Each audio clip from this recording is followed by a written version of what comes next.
नमस्कार। दिन भर की हाइलाइट्स जानने के लिए सुनते रहिए सुजस आवाज राजस्थान।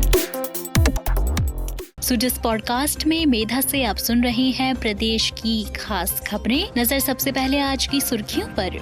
मुख्यमंत्री भजनलाल शर्मा ने विद्युत उपकेंद्र स्थापना हेतु भूमि आवंटन को दी मंजूरी। 80 हेक्टेयर भूमि पर जैसलमेर के फूसासर में बनेगा 765 केवी विद्युत उपकेंद्र। जैसलमेर स्थापना दिवस पर मुख्यमंत्री की शुभकामनाएं। तनोट माता से जिले के सतत विकास की प्रार्थना। हब एंड स्पोक मॉडल से बदलेगा स्वास्थ्य परिदृश्य, अब गांवों में भी मिलेगी बेहतरीन जांच सुविधाएं। और त्योहारों से पहले प्रशासन मुस्तैद, जयपुर जिला कलेक्टर ने दी साफ सफाई, सुरक्षा और यातायात सुधार के निर्देश। और अब सुनिए खबरें विस्तार से। मुख्यमंत्री भजनलाल शर्मा ने प्रदेश की ऊर्जा संरचना को सुदृढ़ करने की दिशा में एक और अहम निर्णय लेते हुए जैसलमेर जिले के भणियाणा तहसील के फूसासर गांव में 765 केवी के विद्युत उपकेंद्र की स्थापना के लिए भूमि आवंटन की स्वीकृति प्रदान की है। राजस्थान राज्य विद्युत प्रसारण निगम लिमिटेड द्वारा यह अत्याधुनिक विद्युत उपकेंद्र 80 हेक्टेयर भूमि पर स्थापित किया जाएगा। मुख्यमंत्री के इस निर्णय से न केवल पश्चिमी राजस्थान बल्कि पूरे प्रदेश में विद्युत आपूर्ति की गुणवत्ता में उल्लेखनीय सुधार होने की संभावना है। मुख्यमंत्री भजनलाल शर्मा ने कहा कि राजस्थान सरकार बिजली की निर्बाध गुणवत्तापूर्ण आपूर्ति को सर्वोच्च प्राथमिकता दे रही है। ग्रामीण और शहरी दोनों क्षेत्रों में ऊर्जा ढांचे को सशक्त बनाना हमारी प्राथमिकता है, ताकि आमजन को बेहतर सुविधाएं मिल सके। इस उपकेंद्र की स्थापना से औद्योगिक, कृषि और घरेलू क्षेत्र को अधिक स्थिर और भरोसेमंद बिजली आपूर्ति सुनिश्चित होगी। साथ ही यह निर्णय सरकार के विकास के प्रति प्रतिबद्धता को दर्शाता है।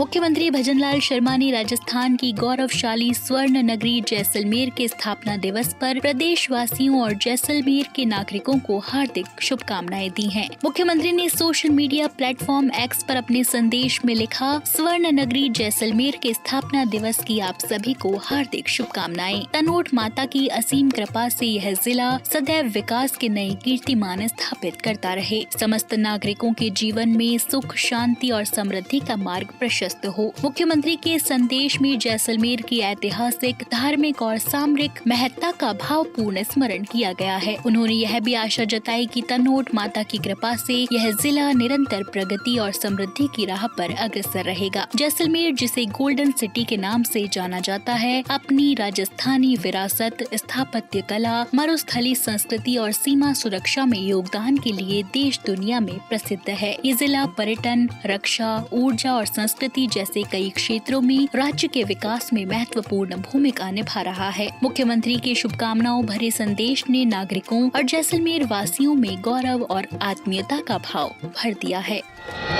इसी कड़ी में मुख्यमंत्री भजनलाल शर्मा ने रक्षाबंधन के पावन अवसर पर राज्य की बहनों को खुशियों की दोहरी सौगात देते हुए एक महत्वपूर्ण घोषणा की है। मंगलवार को जयपुर में आयोजित एक कार्यक्रम में मुख्यमंत्री ने बताया कि इस वर्ष रक्षाबंधन पर्व पर महिलाओं को राजस्थान रोडवेज की बसों में 2 दिन निःशुल्क यात्रा की सुविधा मिलेगी। मुख्यमंत्री ने कहा कि रक्षाबंधन केवल एक पर्व नहीं, बल्कि यह हमारी सामाजिक और पारिवारिक परंपराओं की जीवंत अभिव्यक्ति है। ऐसे में राज्य सरकार का प्रयास है कि कोई भी बहन अपने भाई से मिलने से वंचित न रहे। इसी सोच के साथ इस वर्ष 9 अगस्त यानी रक्षाबंधन और 10 अगस्त उसके अगले दिन तक 2 दिन ये सुविधा उपलब्ध रहेगी। इस पहल के तहत महिलाएं राज्य की सीमा के भीतर राजस्थान रोडवेज की सभी बसों में निःशुल्क यात्रा कर सकेंगी।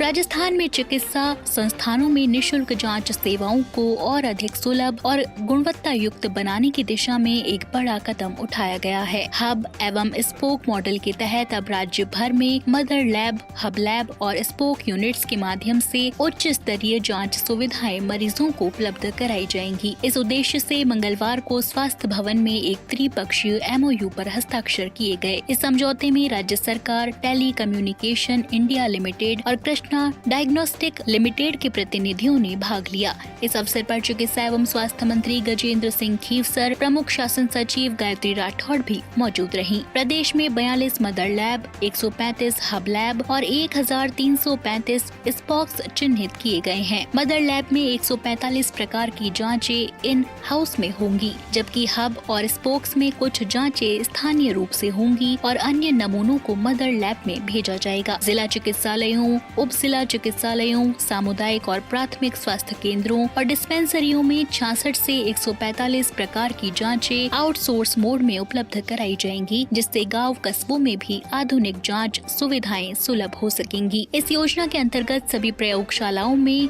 US FDA CE प्रमाणिक उपकरण मानव संसाधन और कंज्यूमेबल सेवा प्रदाता द्वारा उपलब्ध कराए जाएंगे। लेबोरेटरी इंफॉर्मेशन मैनेजमेंट सिस्टम के माध्यम से नमूना संग्रह, जांच, गुणवत्ता नियंत्रण और रिपोर्टिंग पूरी तरह ऑनलाइन होगी। मरीजों को ऑनलाइन माध्यम से घर बैठे जांच रिपोर्ट सुलभ होगी। साथ ही राज्य की सभी 42 मदर लैब को NABL के एक्रेडिटेशन दिलाने की प्रक्रिया भी प्रारंभ की गई है। भारत सरकार द्वारा सुझाए गए हब एंड स्पॉक मॉडल को अपनाकर राजस्थान सरकार जांच सेवाओं को विस्तृत, तुरंत और पारदर्शी बनाने की दिशा में काम कर रही है। इससे जांच रिपोर्ट मिलने में देरी नहीं होगी और मरीजों को समय पर उपचार उपलब्ध हो सकेगा।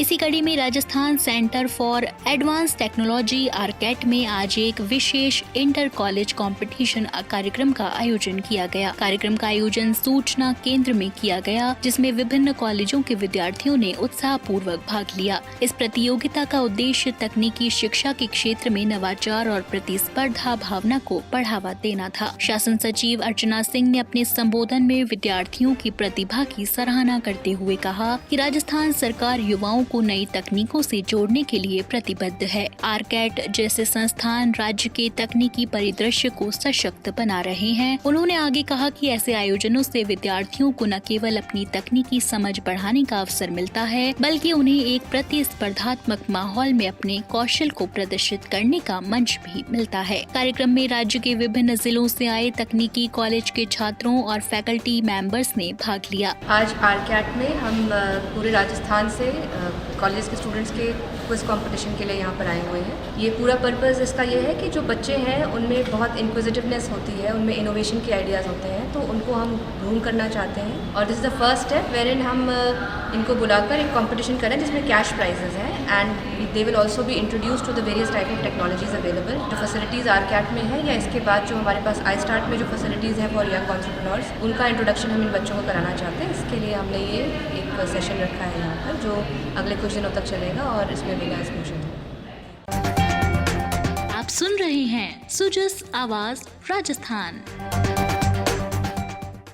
जयपुर शहर में जन्माष्टमी और गणेश चतुर्थी पर्व के भव्य आयोजनों की तैयारी को लेकर जिला प्रशासन ने कमर कस ली है। जिला कलेक्टर डॉक्टर जितेंद्र कुमार सोनी की अध्यक्षता में कल कलेक्ट्रेट सभागार में एक महत्वपूर्ण बैठक आयोजित की गई, जिसमें विभिन्न विभागों के अधिकारियों और मंदिर प्रशासन से पर्वों की व्यवस्थाओं को लेकर चर्चा की गई। बैठक में बताया गया कि जन्माष्टमी पर्व का आयोजन 16 अगस्त शनिवार को शहर के प्रमुख मंदिरों में किया जाएगा, जिनमें श्री गोविंद देव जी मंदिर प्रमुख है। इसके अगले दिन 17 अगस्त को नंदोत्सव के अवसर पर प्रातः से मध्याह्न तक विभिन्न कार्यक्रम होंगे और शाम 4 बजे गोविंद देव जी की भव्य शोभा यात्रा निकाली जाएगी। वहीं गणेश चतुर्थी के अवसर पर 26, 27 और 28 अगस्त को मोती डूंगरी गणेश मंदिर, श्री गढ़ गणेश मंदिर, ब्रह्मपुरी और नहर के गणेश मंदिर पर विभिन्न धार्मिक और सांस्कृतिक कार्यक्रम आयोजित होंगे। जिला कलेक्टर डॉक्टर सोनी ने पर्वों की विशालता को देखते हुए नगर निगम को मंदिरों के आसपास साफ सफाई, प्रकाश व्यवस्था, बेसहारा पशुओं पर नियंत्रण, मोबाइल टॉयलेट्स की तैनाती के निर्देश दिए हैं। परकोटे के प्रवेश द्वारों पर सजावटी रोशनी की व्यवस्था कराने को भी कहा गया है। यातायात विभाग को शोभा यात्रा मार्गों पर सुगम यातायात प्रबंधन सुनिश्चित करने और BSNL को भारी भीड़ के कारण मोबाइल कनेक्टिविटी प्रभावित न हो, इसके लिए वैकल्पिक व्यवस्था करने के निर्देश दिए गए। विद्युत विभाग को त्योहारों से पहले ट्रांसफार्मर और विद्युत लाइनों के आसपास पेड़ों की छटाई सफाई और सभी स्थानों पर विद्युत आपूर्ति सुनिश्चित करने को भी कहा गया। वहीं जेडीए और नगर निगम को बारिश के कारण उत्पन्न गड्ढों को समय रहते भरने के आदेश दिए गए ताकि श्रद्धालुओं को किसी प्रकार की असुविधा न हो। डॉक्टर सोनी ने कंट्रोल रूम की स्थापना, अग्निशमन, एम्बुलेंस व्यवस्था और सभी विभागों में आपसी समन्वय को मजबूत करने पर विशेष बल दिया। तो आज के सुजस पॉडकास्ट में इतना ही। मेधा को दीजिए इजाजत, कल फिर होगी आपसे मुलाकात। तब तक बने रहिए सुजस आवाज राजस्थान के साथ। नमस्कार।